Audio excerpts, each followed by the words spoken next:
Здравейте. И добро утро на всеки, който става в момента. Така, ще ви обяснявам за това действие в описанието. Да.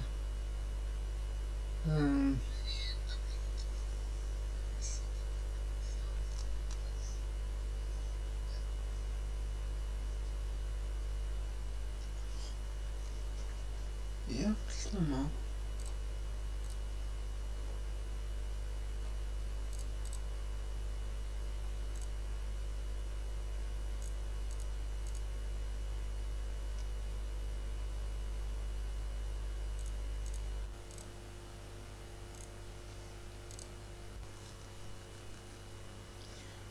Да видим.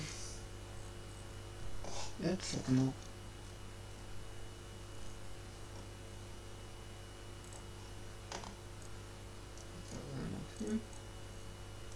Добавим. И така. И в момента сме в Google.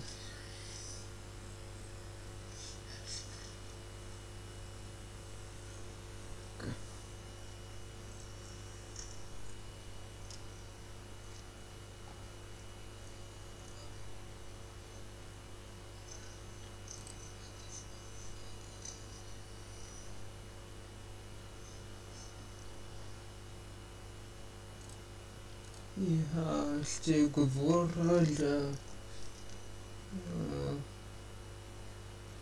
защо да се ваксинираме, като имаме имунна система.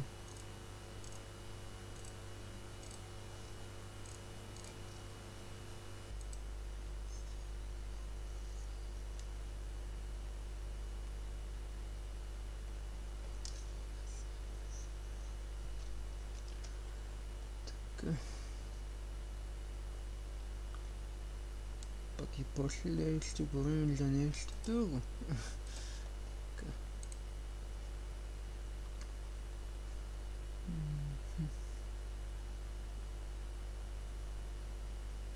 Само трябва да се оправя тук самото нещо, трябва да се оправя от BS и така нататък. И ще говорим. То телефона ми почти е зареден. Така. Още малко.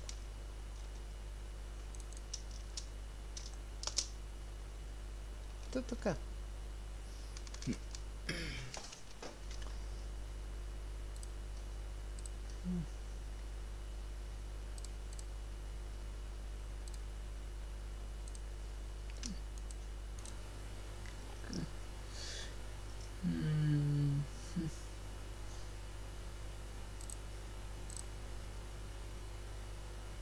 Чакайте малко. Като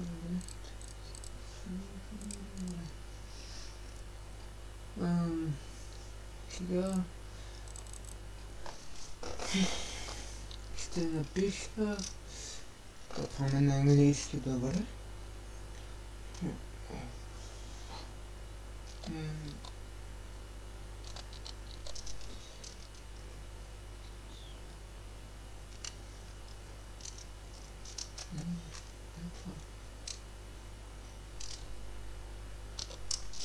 Така. Да, точно.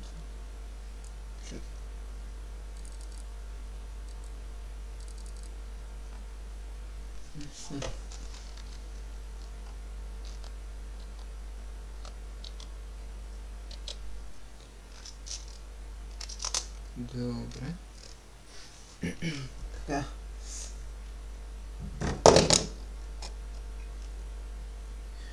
Искам само да гледаме. Секунда. Така.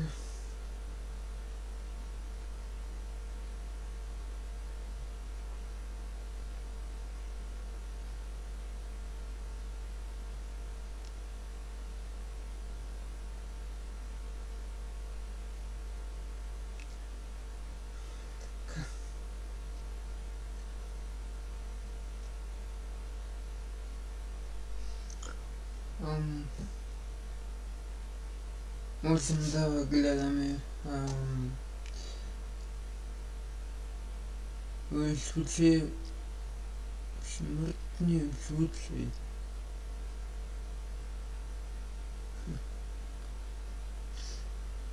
Но и 7 случаи смъртни за 6 дни. Яко. Защо това се вакцинираме?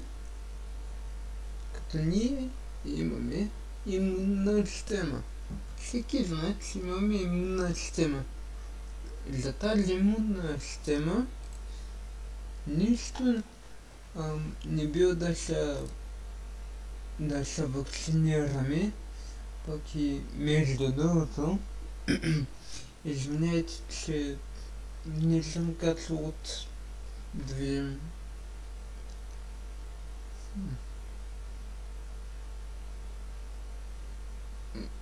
предполагам 2 месеца там някъде. Изгубена ми е бройката, извинявайте.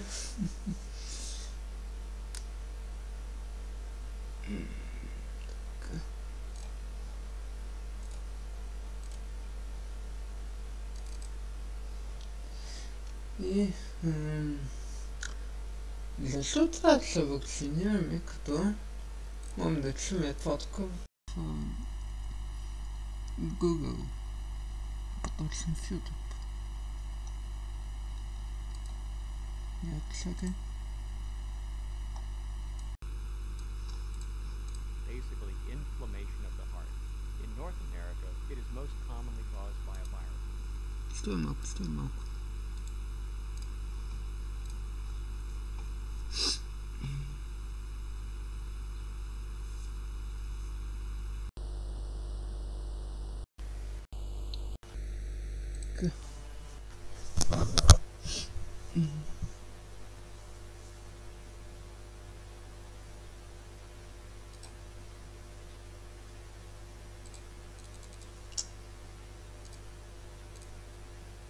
Сега пък не мога да включа субтитри, който е кофти. Как е?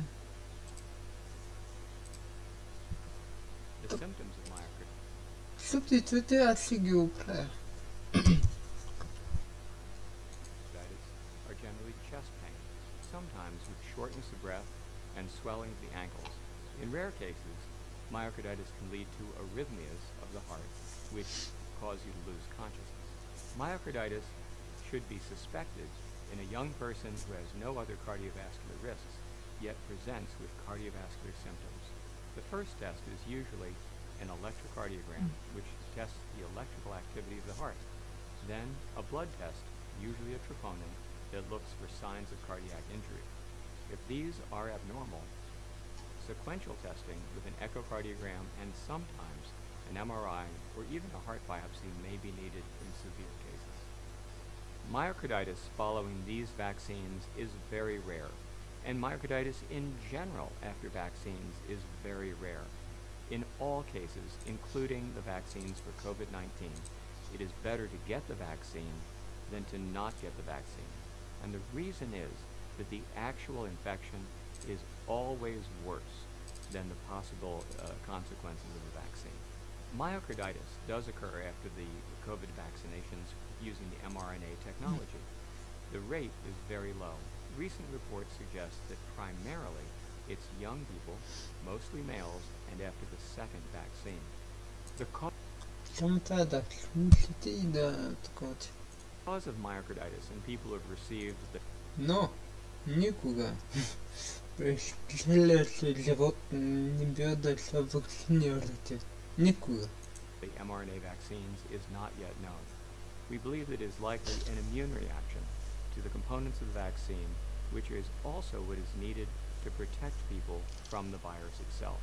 I would emphasize this is a rare complication, and most people get better quickly.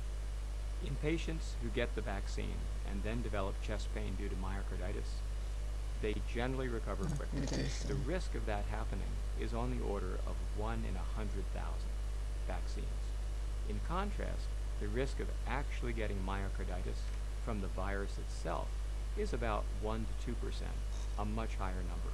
And therefore, we strongly recommend that everyone get the vaccine to minimize their risk. Myocarditis following COVID-19 or following COVID-19 infection and vaccination is an area of concern and an area of research for myocarditis investigators at the Mayo Clinic. For more than 25 years, we have been focused on cardiac injury due to viruses here at Mayo Clinic, and I can say that we have pivoted this year to specifically focus the molecular mechanisms and the clinical implications of these infections. We described 23 patients who had myocarditis following COVID-19 vaccination. All of them were young males, and they recovered mostly very quickly. This is an important observation because it both describes the rate of these events in young adults, which is higher than the expected background rate, and it demonstrates that in this population, the vast majority of people will get better with just supportive care. In young people particularly, who have had 1 or 2 doses of the vaccine, people should be mindful for chest pain. If somebody develops chest pains in the days to weeks after the vaccine, they should see their local cardiologist or physician, healthcare provider, for advice immediately. Other symptoms can include shortness of breath or a lightheadedness. These are not specific for the heart, but they should also prompt somebody to go and see their local health provider.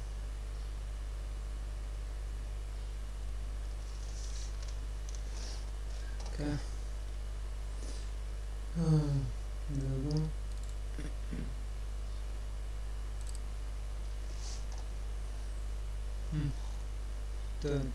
Никога не бива да се вакцинирам. Ето гледай, леко са. Шум да е лърди.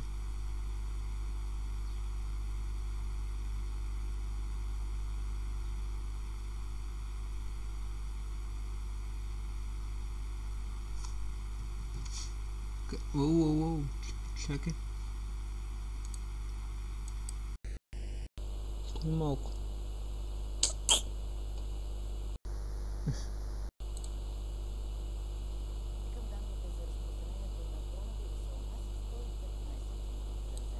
Направените изследвания са малко над 20 000, което означава, че процентът на положителните проби е 0,6 на 100.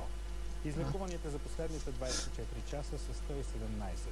Има и 13 починали с COVID-инфекция. Специалистите предупреждават за нова вълна на епидемията и препоръчват масова имунизация. Междувременно много проучване даде надежда, че РНК ваксините могат да осигурят траен имунитет срещу коронавирус.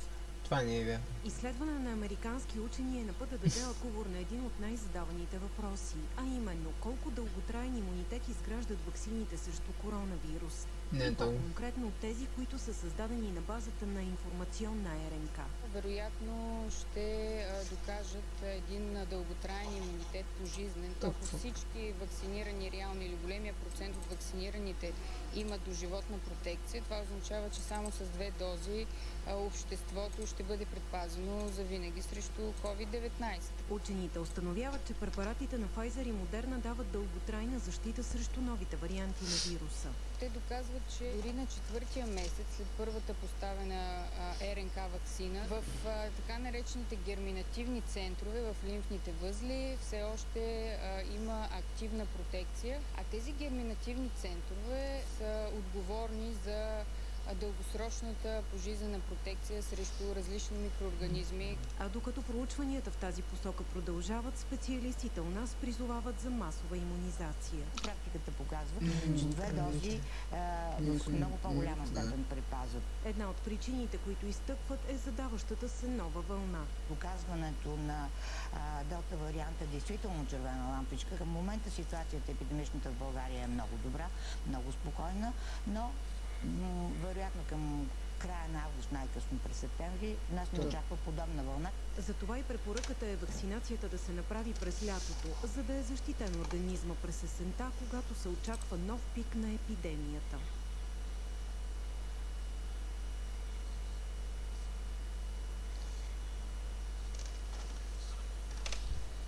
дори през лято не я прави таблични и всякакви цвет. Това ще пречака начало.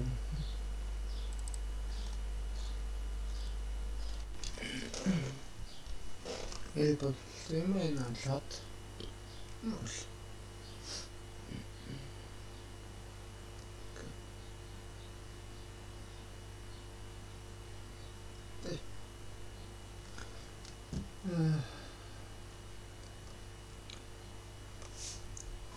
Така. Ако сте нов който нови гледа това, върнете се малко и погледнете.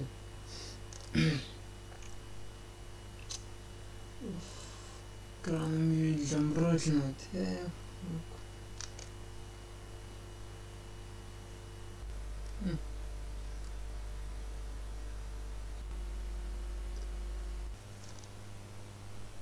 Мърха.